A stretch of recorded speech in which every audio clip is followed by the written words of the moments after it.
Respiratory practices, प्राणों का आयाम।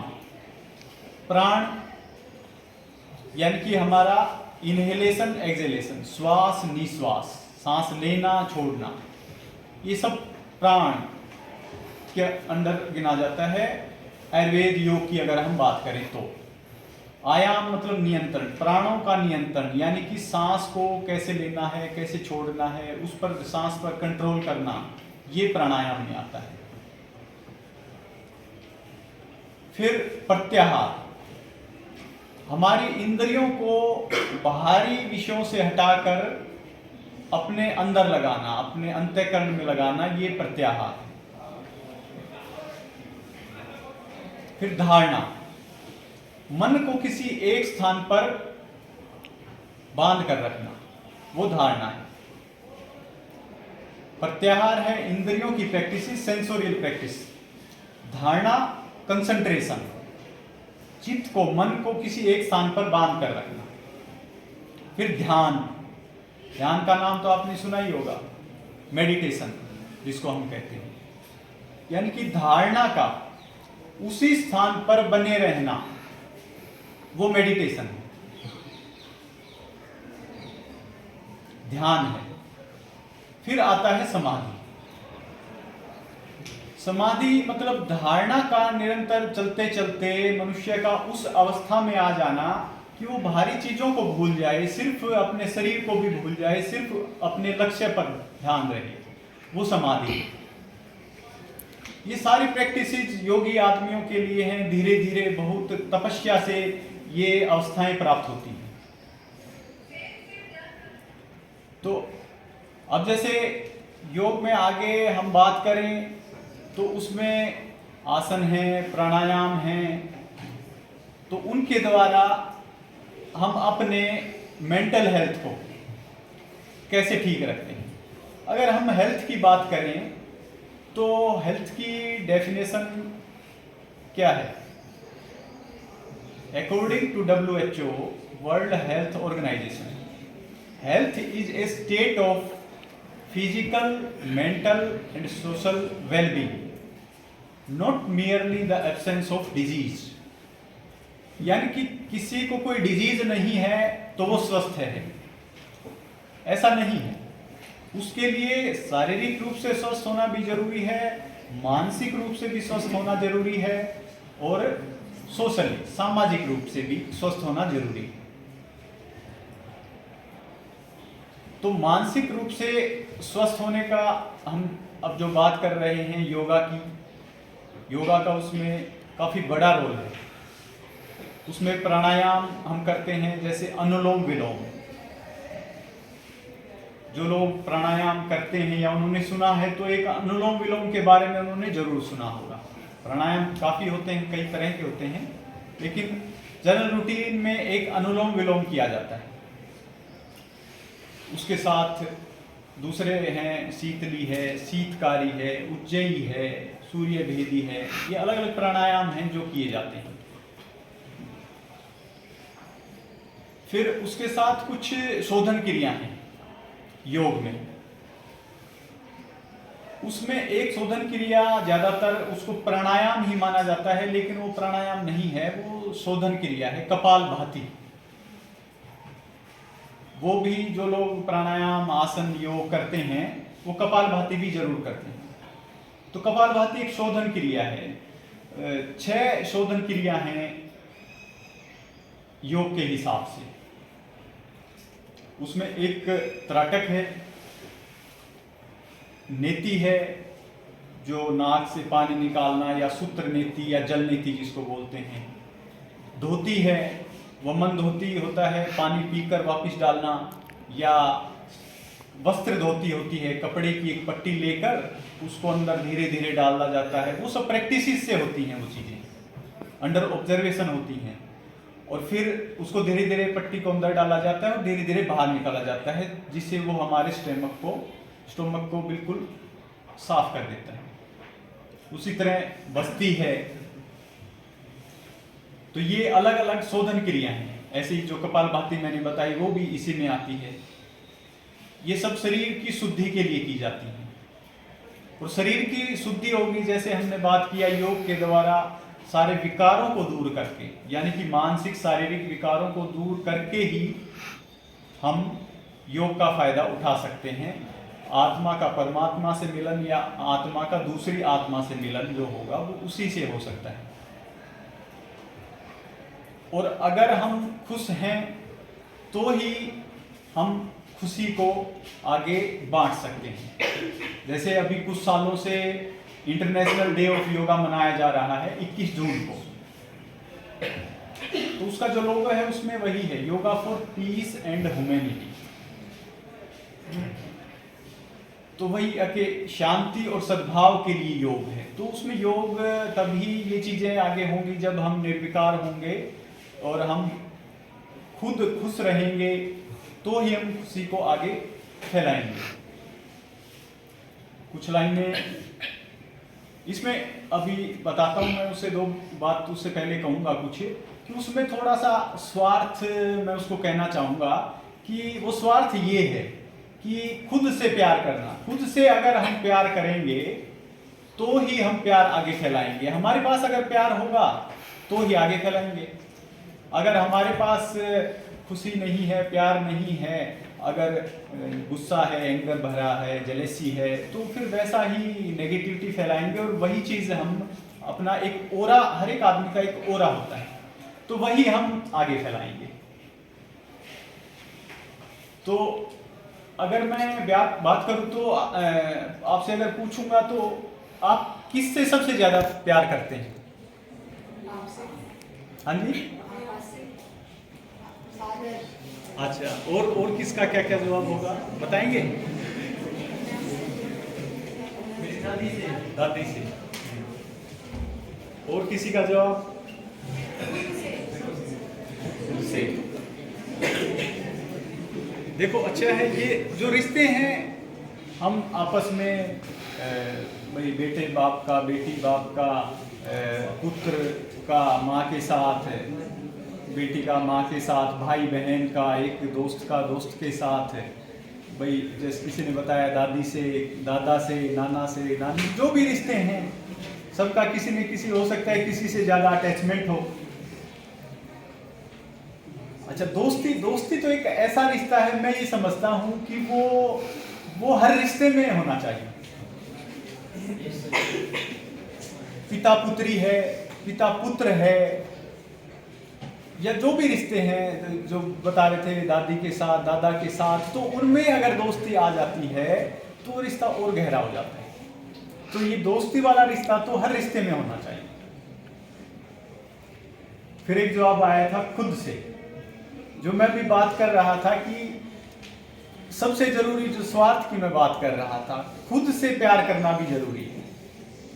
अगर हम खुद से प्यार करते हैं तो हम प्यार से भरे रहेंगे, तो हम प्यार को और ज्यादा फैलाएंगे। कुछ लाइनें अब मैं आपको बताता हूं भी। पढ़ के पुस्तक हजार क्या होगा, रब का विचार करके क्या होगा। ये मत समझना मैं कह रहा हूं कि पुस्तकें पढ़नी ही नहीं है, वो पढ़नी है, लेकिन ये बता रहा हूं मैं कि सिर्फ उनको पढ़कर सब कुछ नहीं होगा, वो तो पढ़नी ही है, उसके साथ और क्या क्या करना है। पढ़ के पुस्तक हजार क्या होगा, रब का विचार करके क्या होगा। नाद से नूर से है जो गाफिल, गाफिल मतलब बेखबर, नाद से नूर से है जो गाफिल, उसे यारे दीदार क्या होगा।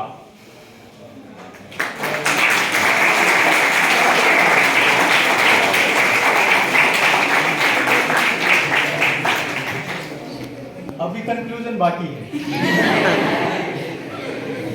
खुद से इश्क नहीं है जिसको, खुद से इश्क नहीं है जिसको, खुदा से उसको प्यार क्या होगा।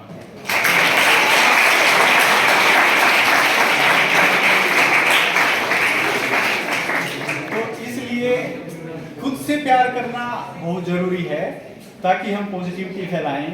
अभी हम थोड़ी देर पहले बात कर रहे थे तो मैडम ने भी ये बात कही थी कि बच्चे मेरे सेट हैं सारे, अभी मुझे कोई चिंता नहीं है। तो अब मैं अपने लिए, मैंने उनको कह रखा है कि भाई यू आर फ्री, आपका जो इंटरेस्ट है आप कीजिए, और अब भाई मैं भी अपने लिए टाइम देता हूँ। हाँ हाँ, तो ये भी बहुत अच्छा है कि इंटरफेयर आप किसी को, चाहे परिवार की बात है, दोस्त की बात है, किसी की, आप दूसरे को सुझाव दीजिए। थोपने की कोशिश कभी नहीं करनी चाहिए, सुझाव दीजिए और इस तरीके से दीजिए कि अगले को समझे कि ये मेरा शुभचिंतक है, मेरे भले के लिए बात बता रहा है। उसको ये ना लगे कि ये अपनी बात मुझ पर थोप रहा है, वो ये ना लगे कि ये इंटरफियरेंस है। तो वो बहुत अच्छा रहता है हेल्दी रिलेशंस के लिए। तो आगे हम बढ़ाते हैं अपनी चर्चा को। योग कब करना चाहिए, कैसे करना चाहिए, थोड़ा सा उसके बारे में हम और चर्चा करते हैं।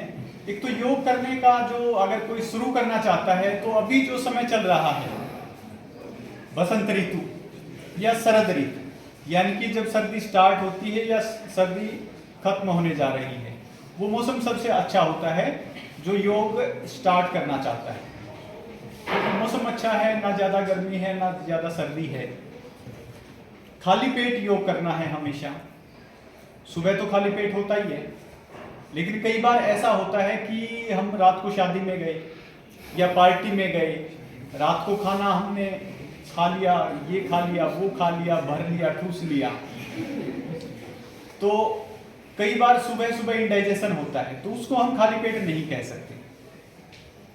रूटीन में सुबह खाली पेट होता है, या शाम को खाने से पहले, वो सिर्फ उनके लिए है जो 2 टाइम खाना खाते हैं, उनका खाने पर कंट्रोल है। ऐसा नहीं है कि भी अब ये आ गया, ये खा लिया, 4 बजे की अब चाय आ गई, अब चलो पार्टी करते हैं, बर्गर खाते हैं बाहर, तो वो शाम को फिर खाली पेट नहीं रहेगा। तो सबसे अच्छा समय सुबह का है।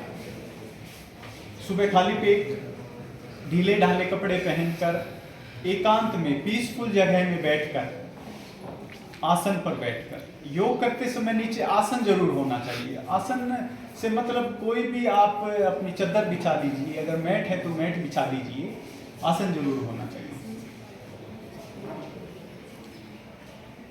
योग के बारे में बात करते हुए हम आगे कुछ बात करेंगे, जैसे सांस कैसे लिया जाए। हम जैसे जैसे बड़े होते जाते हैं हम सांस लेना भूल जाते हैं। आप कहेंगे सर सांस लेना भूल गए होते तो अब तक तो पहुंच चुके होते ऊपर, लेकिन एक्चुअली ऐसा ही है।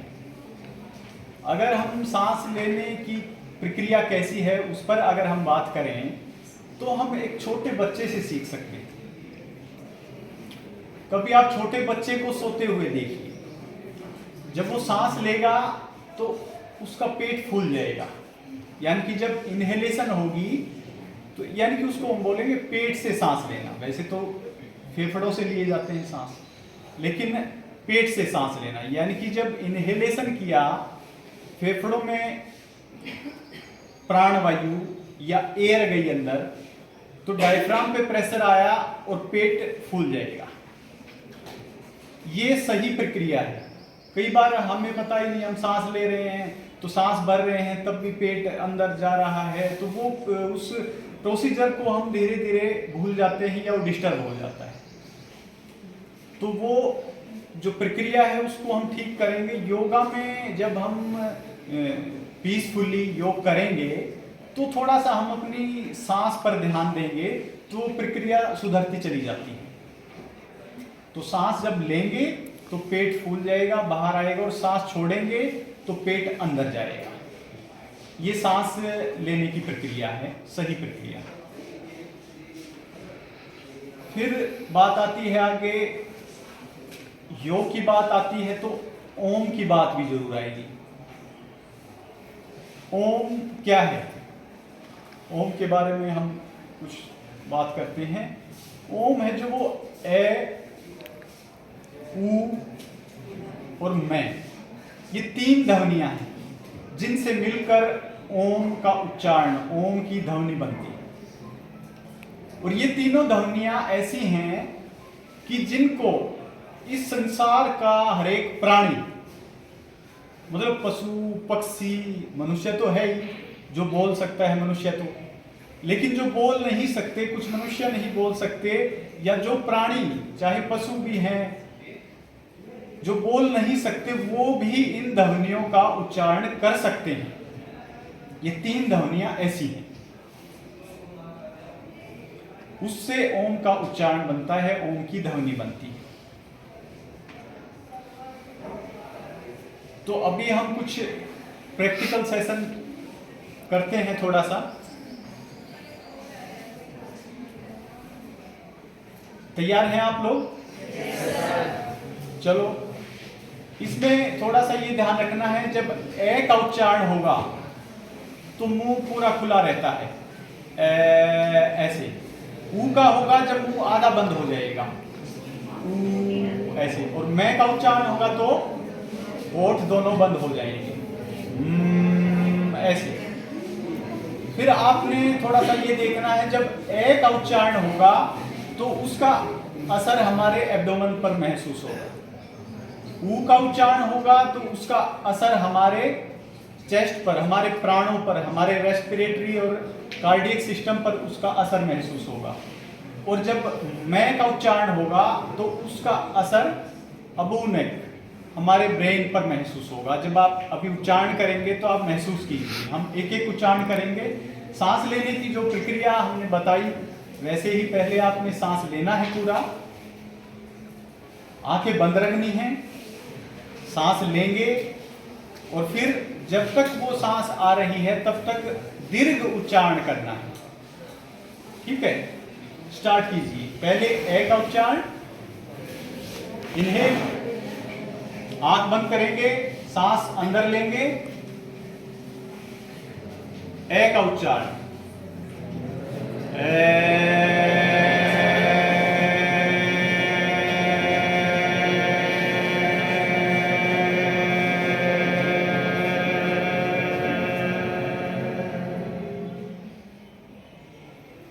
दोबारा सांस लेंगे, ऊ का उच्चारण, दीर्घ ऊ का उच्चारण,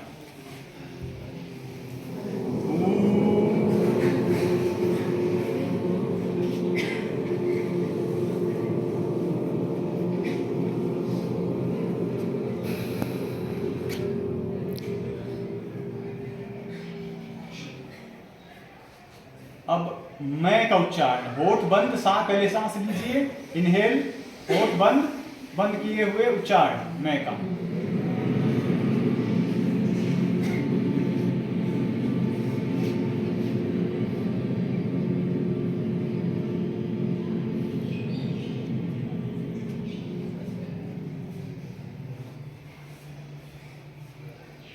महसूस किया आपने कुछ वाइब्रेशन, या आप बताइए कुछ जैसा आपने महसूस किया, कोई अपना एक्सपीरियंस बताएगा?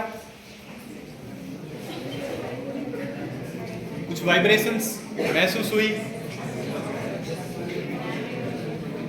मैं का उच्चारण किया तो कुछ यहाँ वाइब्रेशंस महसूस हुई आपको?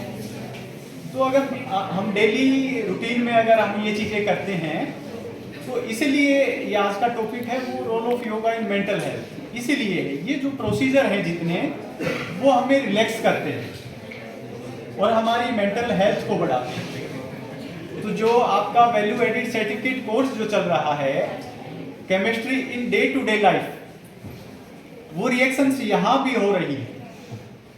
तो वो रिएक्शंस अगर कुछ गलत हो रही हैं तो उनको ठीक करने के लिए योगा अपना काम करता है, रिलैक्स करता है माइंड को, ब्रेन को, जिससे हमारी मेंटल हेल्थ अच्छी हो जाती है और हम ये कह पाते हैं कि हम अच्छे हैं।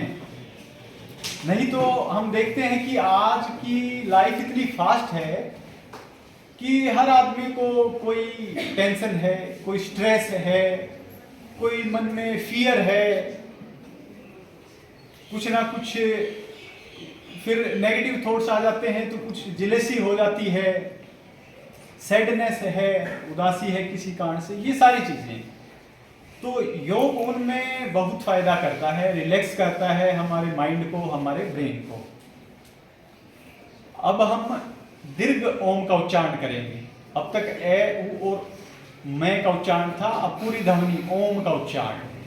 वही इनहेल करेंगे और फिर आंखें बंद करेंगे और दीर्घ ओम का उच्चारण। इनहेल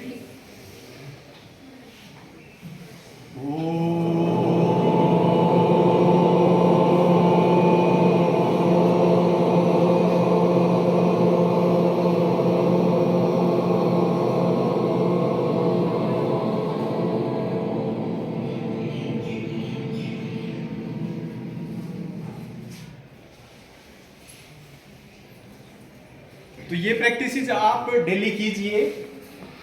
कुछ जो क्लास योगा है उसकी कुछ चीज़ें बताता हूँ मैं, जैसे आसन वगैरह है वो तो मैंने बताया, खाली पेट होंगे। कुछ कपालभाति जैसे जो शोधन क्रिया है वो सब चीज़ें वो खाली पेट होंगी। तो जो हम क्लास योगा के हिसाब से कर सकते हैं वो कुछ प्रैक्टिसेस हम अभी आपकी करवा रहे हैं। अभी एक प्रार्थना हम करते हैं जो इंटरनेशनल डे ऑफ योगा में पार्टिसिपेट करते हैं आप लोग, तो उसी में प्रोटोकॉल में जो प्रार्थना है उसका उच्चारण करते हैं। आप मेरे साथ साथ कीजिए। ओम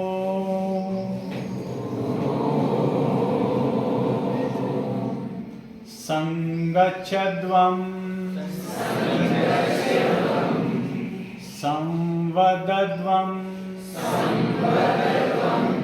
संवो मनांसि जानताम्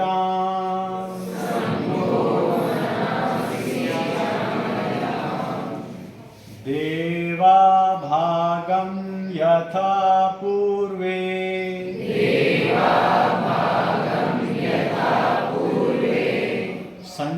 संजानाना उपासते।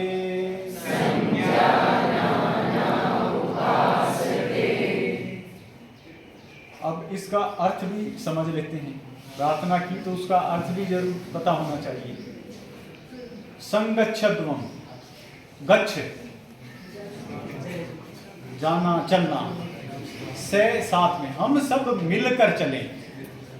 संवदध्वं, वद बोलना, हम सब मिलकर बोलें। संवो मनांसि जानताम, हम सब अपने मन को जाने या हम सब ज्ञानी हों। यथा भागम देवा पूर्वे देवा संजानाना उपासते, यानी कि हमारे पूर्वज या हमारे देवताओं ने जिस तरह से शुभ कार्य किए और वो आज पूजे जाते हैं, उसी तरह हम भी शुभ कार्य करते रहें। ये इसका अर्थ है। अभी प्राणायाम में हम अनुलोम विलोम करते हैं। कौन कौन करता है अनुलोम विलोम? चलो कोई नहीं, अभी बताते हैं। अनुलोम विलोम में देखिए, ये ऐसे, ये अंगूठा इस नाक पर, ये अंगुली इस नाक पर, दोनों ऐसे रखेंगे। पहले राइट नोस्ट्रिल को बंद करेंगे, लेफ्ट से सांस भरेंगे, फिर इसको बंद करके सांस छोड़ेंगे राइट से, फिर जिससे छोड़ेंगे उसी से सांस लेंगे, फिर उसको बंद कर लेंगे और फिर दूसरे नाक से हम सांस को छोड़ेंगे। एक ही साइकिल करते हैं हम। कीजिए आप प्रैक्टिस। राइट को बंद कीजिए, लेफ्ट से सांस भरिए, भरकर फिर लेफ्ट को बंद करके राइट से छोड़ दीजिए। फिर उसके बाद उसी से वापस लीजिए, फिर उसको बंद करके दूसरी नाक से यानी कि लेफ्ट से छोड़ दीजिए। ये एक साइकिल कंप्लीट होती है।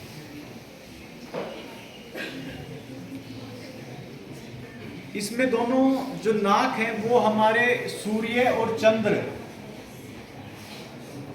को आइडेंटिफाई करती हैं। ईड़ा और पिंगला ये हमारी नाड़ियां हैं। अगर हम डिटेल में जाते हैं, योग में षट चक्र हैं, नाड़ियां हैं, तो उसकी अगर हम बात करें तो ईड़ा और पिंगला।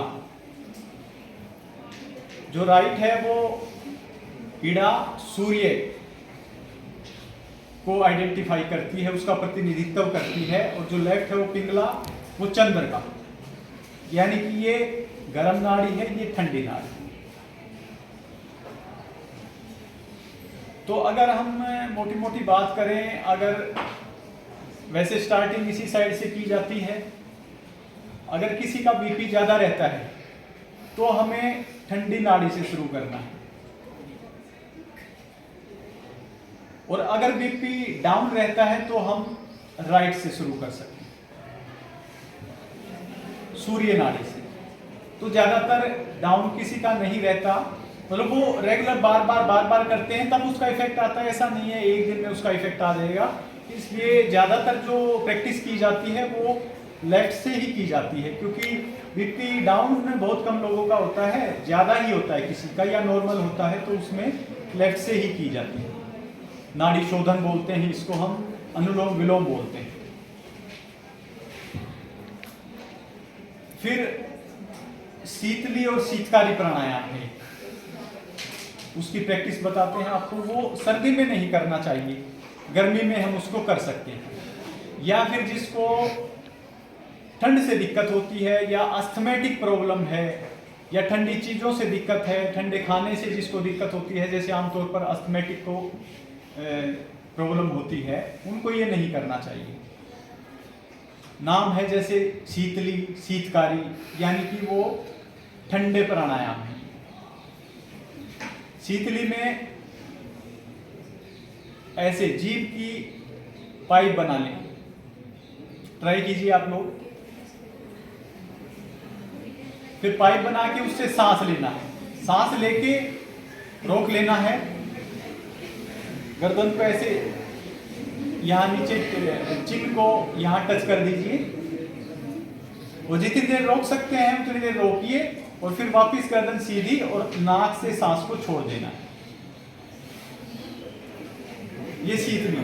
अच्छा, जिससे ये प्रैक्टिस नहीं हो पाती, कईयों से ये पाइप नहीं बन पाएगी, तो उसके लिए दूसरा प्राणायाम है शीतकारी। ऐसे दांतों को कीजिए चीच, और दांतों के अंदर से हवा लीजिए, सांस लेनी है दांतों के अंदर से, भर लेना है। अगर हंसेंगे तो प्रॉपर हो नहीं पाएगा, क्योंकि वो हंसने में ही वो सांस डिस्टर्ब हो जाएगी। तो लेके सांस, फिर वही रोक के जितनी देर रोक सकते हैं रोकिए, फिर नाक से छोड़ दीजिए, मुंह को बंद कर लेना है उसके बाद। तो ये शीतली और शीतकारी प्राणायाम। तो ये कुछ प्रैक्टिस हैं जो क्लासरूम प्रैक्टिसेस हैं। बाकी मैं वैसे नाम बता देता हूँ जो प्रैक्टिसेस डेली रूटीन में कर सकते हैं। तो आसन वगैरह काफ़ी हैं। कुछ डिजीज पर्सन के लिए तो आसन अलग अलग है। स्वस्थ व्यक्ति तो सभी आसन कर सकता है, आसन प्राणायाम सभी कर सकता है स्वस्थ व्यक्ति। लेकिन जिसको कोई दिक्कत है उसको एक योगा इंस्ट्रक्टर या आयुर्वेद फिजिशियन, योगा फिजिशियन की सलाह से ही करने चाहिए कौन कौन से योगा प्राणायाम करने हैं या नहीं करने। तो मेंटल हेल्थ के लिए जो योगा अगर हम बात करें, जैसे हमने शोधन क्रिया बात की थी, त्राटक मेंटल हेल्थ के लिए काफ़ी अच्छी है। त्राटक में हम आलथी पालथी मारकर, जैसे योगा की पोजीशन है सुखासन जिसे बोलते हैं, आलथी पालथी मारकर जो बैठते हैं उसमें बैठ जाएं।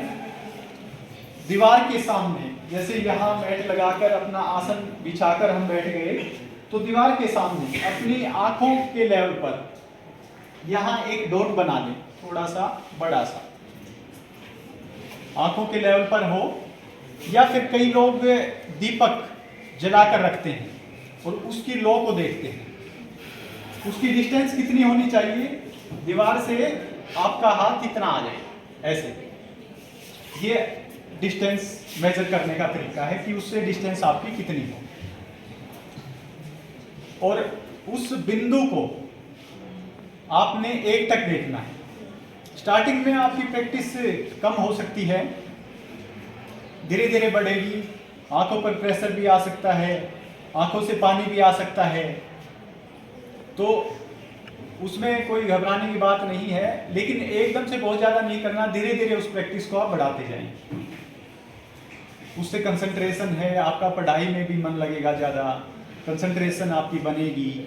किसी भी काम में कोई मैनेजमेंट है, जैसे कोई भी मैनेजमेंट है, मैनेजमेंट मतलब किसी फील्ड में भी हो सकता है, प्रबंधन क्षमता, मैनेजमेंट कैपेबिलिटी आपकी बढ़ेगी। और मेंटल हेल्थ के लिए तो वो है ही, ये सारी चीज़ें इंटरलिंक्ड हैं। ये शोधन है। उसके अलावा फिर आसन की अगर हम बात करें तो ताड़ासन, ये आप नोट कर सकते हैं, YouTube से आप देखकर उन प्रैक्टिसेस को, आसन को कर सकते हैं। ताड़ासन कर सकते हैं, वृक्षासन कर सकते हैं, ये खड़े होके करने के आसन हैं। फिर बैठकर करने वाले हैं जो, वो सारे प्राणायाम हैं, या कपालभाति है या त्राटक है, वो सब सुखासन में बैठकर किए जाएंगे। फिर लेटकर रिलैक्सेशन के, अब अगर हम कभी आसन करते हैं तो उसमें दो मेन रिलैक्सेशन आसन है, रिलैक्सेशन पोज है। एक होता है शवासन और एक होता है मकरासन। शवासन हम सीधे जमीन पर लेट जाते हैं, हाथों को ढीला छोड़ देते हैं, पैरों को ढीला छोड़ देते हैं, बिल्कुल पूरे शरीर को ढीला छोड़ देते हैं और अपनी सांसों पर ध्यान रखते हैं। ये शवासन होता है, मतलब बॉडी को रिलैक्स कर दिया, ये रिलैक्सिंग पोज होता है। मकरासन आप समझ सकते हैं, मकर या मगरमच्छ को आपने देखा हो, धूप में लेट जाता है, पड़ा रहता है। तो पेट के बल लेट कर दोनों हाथों को रखकर ठोडी उसके ऊपर रखेंगे, पैरों को ढीला छोड़ देंगे, शरीर को पूरा ढीला छोड़ देंगे, आंखें बंद करके रखेंगे, वो रिलैक्सिंग पोज है। बाकी आसन करते हैं उसके बीच में ये मेन दो रिलैक्सिंग पोज हैं, शवासन शव की तरह लेटना बिल्कुल शरीर को ढीला छोड़कर, और मकर आसन मगर की तरह बिल्कुल शरीर को ढीला छोड़कर लेट जाना। सिर्फ सांसों पर ध्यान देना, आती जाती हुई सांसों पर ध्यान देना। ये दो रिलैक्सिंग पोज हैं। तो ये सारी प्रैक्टिसेस हम कर सकते हैं जिससे हमारी मेंटल हेल्थ बढ़ती रहे। और मेंटल हेल्थ अगर हम आयुर्वेद और योग में हम बात करें तो सम दोषः, सम अग्निश्चय, सम धातु मल क्रिया, प्रसन्न आत्मेन्द्रिय मनः स्वस्थ इति अभिधीयते। ये आयुर्वेद में स्वस्थ की परिभाषा बताई गई है। इसमें हमारे वात पित्त कफ जो दोष हैं वो थोड़ा डिटेल की बातें हैं, अभी उसके बारे में इतना ही समझिए कि सारा आयुर्वेद है उसी पर टिका हुआ है, उनके बैलेंस पर टिका हुआ है। धातु मल क्रिया, 7 धातुएं होती हैं शरीर में, उसके साथ प्रसन्न आत्मेंद्रिय मन है, यानी कि आत्मा, इंद्रियां और मन हमारे प्रसन्न हों। मतलब वो जो धातु और दोष जो बताए हैं वो शारीरिक लेवल पर है, और ये प्रसन्न आत्मेंद्रिय मन है ये मेंटल लेवल पर है। तो आयुर्वेद हजारों सालों से कह रहा है कि मन, शरीर के साथ मन का भी स्वस्थ होना जरूरी है। आज तो मॉडर्न साइंस है वो भी मान चुकी है कि मन का काफ़ी बड़ा रोल है, और आयुर्वेद ये कहता है कि शरीर को ठीक रखने में मन का बहुत ज़्यादा रोल है। साइकोसोमेटिक डिसऑर्डर्स जो होते हैं, यानी कि पहले हमारा मन में विकार आएंगे, उदासी है, डिप्रेशन है, एंजाइटी है, फियर है, ये सब आएंगे, और फिर हमारे शरीर में कोई डिजीज आ जाएगा। तो ये साइकोसोमेटिक है, यानी कि मन में रोग आया और फिर शरीर में आया। ये तो आप आम सुनने की, सोचने की बात है कि शरीर बीमार हुआ तो मन भी बीमार हो जाता है, कि बीमार हो गया, थोड़ा सा मन भी अनईजी होता है, अच्छा महसूस नहीं होता। लेकिन मन खराब होकर भी कई बीमारियां आती हैं जो हमारी डेली लाइफ में है, धीरे धीरे हमें पता नहीं लगता, और धीरे धीरे वो साइकोसोमेटिक, तो लाइफस्टाइल डिसऑर्डर्स भी थोड़ा उसमें हैं, जहाँ स्ट्रेस आ रहा है, वो डिसऑर्डर्स आ रहे हैं। तो ये स्वस्थ की परिभाषा उसमें बताई है। तो जैसे और भी कुछ कहावतें हैं, जैसा खाओगे अन्न वैसा हो जाएगा मन। तो वही हमने मन के भोजन की बात की थी, ऐसे ही शरीर के भोजन की बात थी। वो दोनों ही, जैसा अन्न जाएगा, भोजन जाएगा, चाहे वो शरीर का है चाहे मन का, वैसा ही हमारा शरीर और मन हो जाएगा। तो उन सारी चीज़ों का हमें ध्यान रखते हुए और हम अपनी मेंटल हेल्थ को सुधार सकते हैं योग के द्वारा, योग की सहायता लेते हुए। आयुर्वेद के बारे में तो आप वो लेक्चर सुन लीजिए, कहने को तो बहुत सारी चीज़ें हैं, हम कितना ही डिस्कस करते रहें उसके बारे में। आयुर्वेद अथाह सागर है, कितना ही डिस्कस कर। देखिए आयुर्वेद जो है ना वो बताता है स्वस्थस्य स्वास्थ्य रक्षणम आतुरस्य विकार परस्मनम च। ये आयुर्वेद का प्रयोजन है, aim and objective of Ayurveda. स्वस्थस्य स्वास्थ्य रक्षणम, स्वस्थ व्यक्ति के स्वास्थ्य की रक्षा करना, यानी to maintain the health of a healthy person. आतुरस्य विकार परस्मनम च, अगर कोई बीमार हो गया तो उसके डिजीज का क्योर करना, ट्रीटमेंट करना, ये फिर दूसरा लक्ष्य है।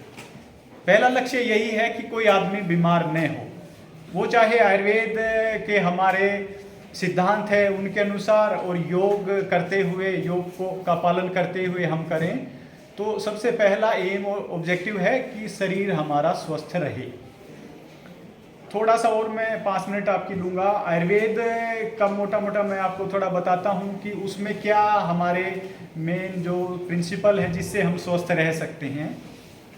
उसमें आता है दिनचर्या, डेली रेजिम, कि डेली हमें कब उठना है, पूरे दिन में क्या हमारा लाइफस्टाइल रहनी चाहिए, रात्रिचर्या, कब हमें सोना चाहिए, कब उठना चाहिए, early to bed, early to rise, ये सभी ने सुना है, तो उसका ध्यान रखें। ऋतुचर्या, सीजनल रेजिम, यानी कि हर सीजन के हिसाब से हमारा खाना अलग होता है। आहार विहार,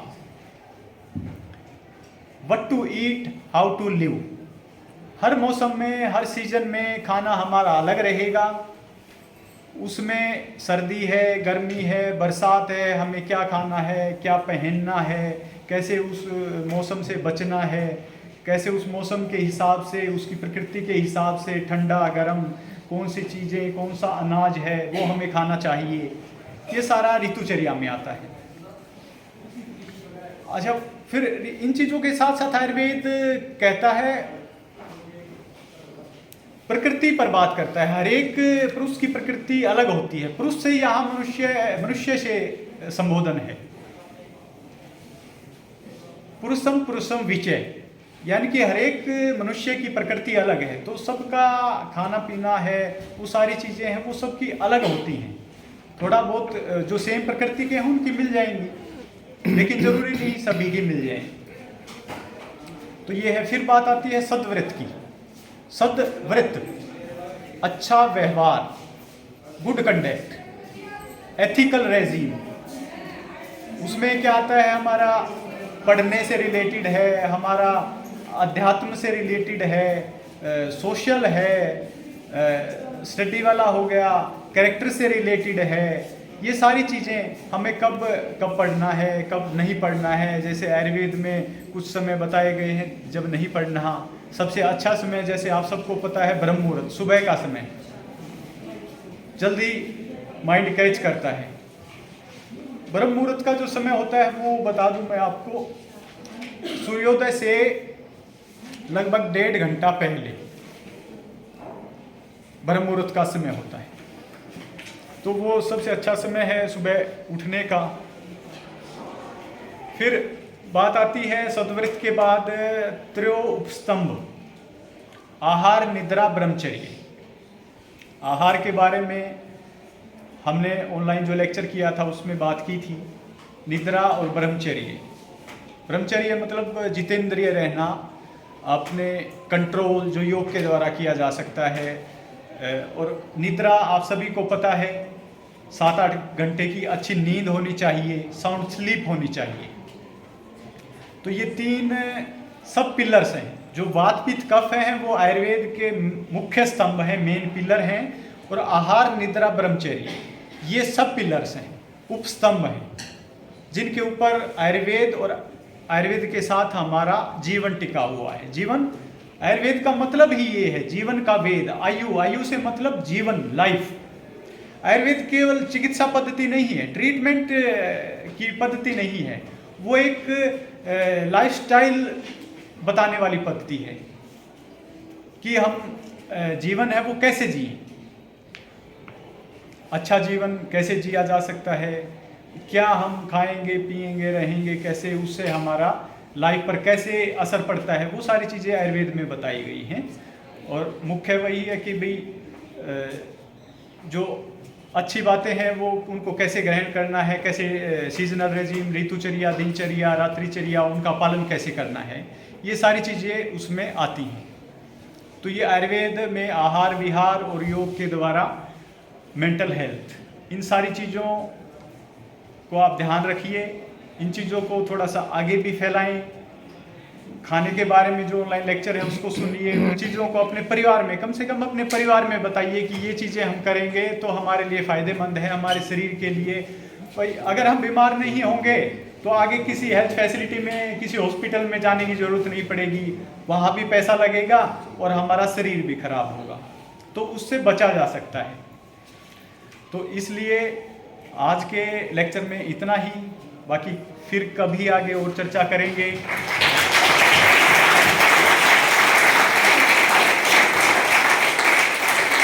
एक चीज़ और मैं कहूँगा कि आप जीवन में हमेशा सीखते रहें। ये कभी मत समझिए कि मुझे सब कुछ आ गया है, हमेशा सीखते रहिए। बड़े बड़े कॉलेज यूनिवर्सिटी के एक प्रोफेसर एक बार कहते हुए मैं सुन रहा था, वो कह रहे थे कि मैं तो आज भी विद्यार्थी हूँ। मतलब जो हमेशा विद्यार्थी रहेगा वो कभी बूढ़ा भी नहीं होगा, और इसीलिए कॉलेज का प्रोफेसर भी कभी बूढ़ा नहीं होता। इसलिए हमेशा सीखते रहिए, जो सीखता रहेगा। आप तो फिर भी अभी जवान हैं, जो थोड़ा आपके गुरुजन उम्र दराज हो गए हैं वो भी ये कह सकते हैं कि अभी तो मैं जवान हूँ, क्योंकि वो सीख भी रहे हैं, आपको तो सिखा ही रहे हैं। तो इसलिए हमेशा सीखते रहिए, स्वस्थ रहिए, मस्त रहिए, मुस्कुराते रहिए। चंद पंक्तियाँ मैं आपको कुछ और कहूँगा। क्या मिटाएंगी हमें गर्दिशें जमाने की, क्या मिटाएंगी हमें गर्दिशें जमाने की, हमें तो आदत है गम में भी मुस्कुराने की। इसलिए हमेशा मुस्कुराते रहें, स्वस्थ रहें, मस्त रहें।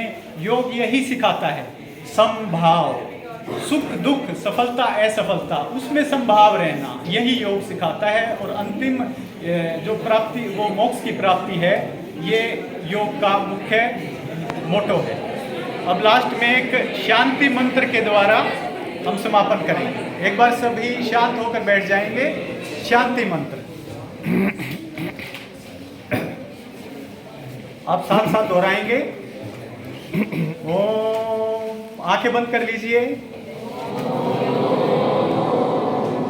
सर्वे भवन्तु सुखिनः,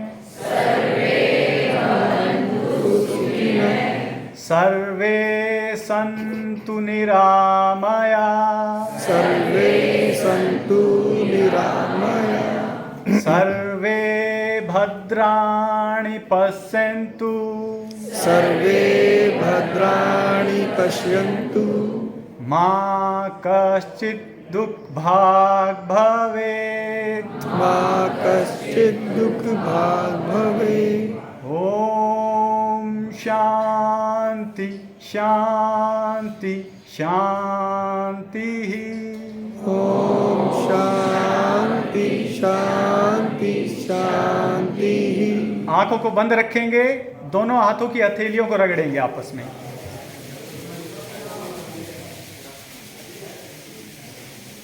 अब इन हाथों को अपनी आंखों पर रखेंगे, हल्के हाथों से, दबाना नहीं है, हल्के हाथों से हथेलियों को आंखों पर रख लें और इस ऊष्मा को, ऊर्जा को महसूस करेंगे।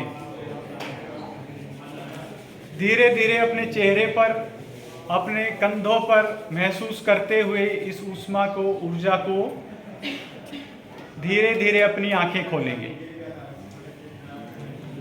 आप सभी को आज का प्यार भरा नमस्कार।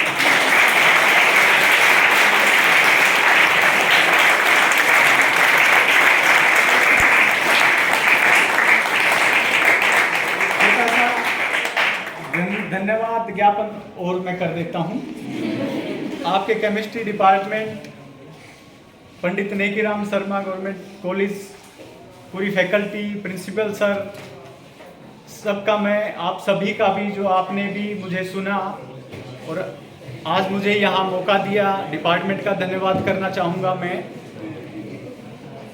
और इसी तरह के विषयों पर आगे भी फिर चर्चा होती रहेगी। और एक बार फिर से आप सभी का धन्यवाद।